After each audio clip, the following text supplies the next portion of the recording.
अभय एक 22 साल का नौजवान था जो अपने सपनों को पूरा करने के लिए बहुत मेहनत कर रहा था। वह एक मिडिल क्लास फैमिली से था और उसके माता पिता चाहते थे कि वह अच्छी नौकरी करे, लेकिन अभय का सपना कुछ अलग था। वह एक बड़ा बिजनेसमैन बनना चाहता था, अपनी खुद की कंपनी खोलना चाहता था। सपनों की पहली उड़ान और पहली असफलता अभय ने कॉलेज के दौरान ही एक स्टार्टअप शुरू किया। उसने अपनी बचत से और दोस्तों से पैसे इकट्ठा करके एक ऑनलाइन स्टोर बनाया जहां वह हैंडमेड प्रोडक्ट्स बेचने लगा।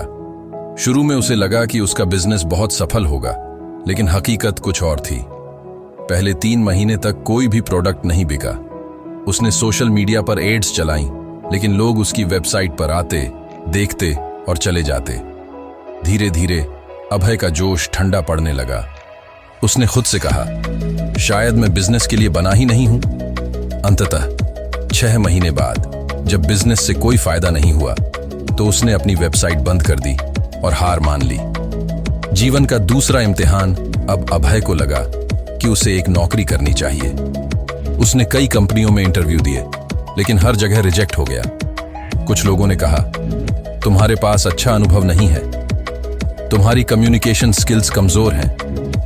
हर बार रिजेक्शन मिलने से वह और निराश हो गया। उसे लगने लगा कि शायद वह किसी भी चीज के लिए अच्छा नहीं है। अब वह पूरी तरह से डिप्रेशन में चला गया और हर चीज से दूर भागने लगा। एक साधारण मुलाकात जिसने जीवन बदल दिया। एक दिन जब अभय पार्क में बैठा अपनी नाकामियों के बारे में सोच रहा था, तभी एक बूढ़े व्यक्ति ने उसके पास आकर पूछा, बेटा, इतने परेशान क्यों लग रहे हो? अभय ने उन्हें अपनी पूरी कहानी बता दी। कैसे वह बिजनेस में फेल हुआ, कैसे उसे नौकरी नहीं मिली और कैसे उसे अब कोई उम्मीद नहीं दिख रही थी। बूढ़े व्यक्ति ने मुस्कुराते हुए कहा, क्या तुमने कभी छोटे बच्चे को चलते हुए देखा है? अभय ने सिर हिलाया।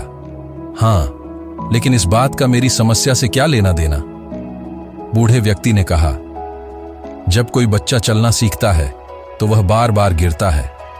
कभी उसके घुटने छिल जाते हैं, कभी वह रोने लगता है, लेकिन क्या वह चलना छोड़ देता है? अभय सोच में पड़ गया। अगर वह बच्चा हार मान ले तो क्या वह कभी चल पाएगा? अभय ने सिर हिलाते हुए कहा, नहीं, वह धीरे धीरे सीख जाता है। बूढ़े व्यक्ति ने मुस्कुराते हुए कहा, यही जिंदगी का सबसे बड़ा सबक है। असफलता तुम्हें गिरा सकती है, लेकिन हार सिर्फ वही मानता है जो दोबारा कोशिश नहीं करता। अभय की नई शुरुआत। उस दिन के बाद अभय ने हार मानने की जगह अपनी गलतियों से सीखने का फैसला किया। उसने अपनी कम्युनिकेशन स्किल्स को बेहतर बनाया। उसने फ्रीलांसिंग करके कुछ पैसा कमाना शुरू किया और नए बिजनेस के लिए सेविंग की। उसने बिजनेस की नई स्ट्रेटेजी बनाई और अपने पुराने स्टार्टअप को नए आइडिया के साथ फिर से शुरू किया। इस बार उसने सही मार्केटिंग की, सही प्रोडक्ट्स चुने और धीरे धीरे उसका बिजनेस चलने लगा। 3 साल बाद अभय की मेहनत रंग लाई और उसकी कंपनी हर महीने लाखों का मुनाफा कमाने लगी। वह वही नौकरी देने लगा जिसके लिए कभी उसे खुद रिजेक्ट किया गया था। सीख, हार मानना गलत क्यों है? 1, हर असफलता हमें कुछ सिखाने के लिए आती है। 2, अगर हम हार मान लेंगे तो हमारी मेहनत और सपने सब बेकार हो जाएंगे। 3, जो लोग बार बार गिरने के बाद भी उठते हैं वही जिंदगी में सफल होते हैं। 4, सिर्फ वही फेल होता है जो दोबारा कोशिश नहीं करता।